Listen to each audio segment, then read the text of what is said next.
નમસ્કાર દર્શક મિત્રો, ધ લોકસત્તા શોમાં આપનું સ્વાગત છે।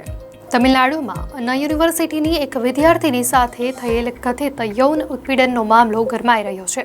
આ ઘટનાએ રાજ્યની રાજનીતિમાં હલચલ મચાવી દીધું છે।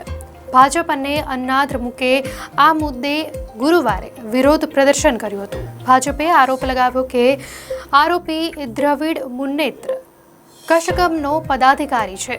જો કે સત્તાધારી પાર્ટી દ્રમુકે આ આરોપોને નકારી દીધા છે। ભાજપની તમિલનાડુ એકમના પ્રમુખ કે અન્નામલાઈના આરોપીની દ્રમુક નેતાઓ સાથે તસવીરો જોતા આરોપ લગાવ્યો છે કે આરોપી સત્તાધારી પાર્ટીની વિદ્યાર્થી શાખાનો પદાધિકારી છે। તેમના દ્વારા દાવો કરવામાં આવ્યો છે કે આરોપીએ પાર્ટી સાથે જોડાયેલા હોવાના કારણે ગુનાને અંજામ આપ્યો અને પોલીસે તેના પર કાર્યવાહી નથી કરી। વિરોધ પ્રદર્શન વધુ પ્રભાવી બનાવવા અન્નામલાઈએ એલાન કર્યું હતું કે તેઓ શુક્રવારે પોતાના આવાસની બહાર જ પોતાને 6 વાર ચાબુક મારશે।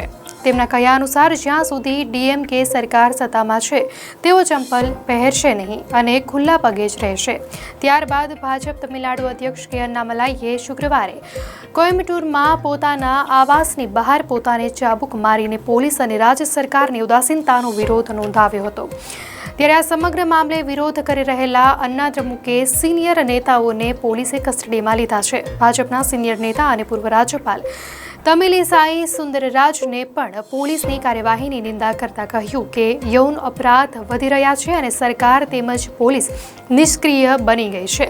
આ મામલો ફક્ત કાયદો વ્યવસ્થાનો જ નહીં પરંતુ રાજકીય રૂપે પણ સંવેદનશીલ બની ગયો છે। ભાજપે તેને દ્રમુક સરકારની સામે મોટો વિરોધનો આધાર બનાવ્યો છે। વળી દ્રમુકે ભાજપના આરોપોને ખોટા ગણાવતા કહ્યું છે કે વિપક્ષ તેને રાજકીય લાભ માટે ઉછાળી રહ્યો છે।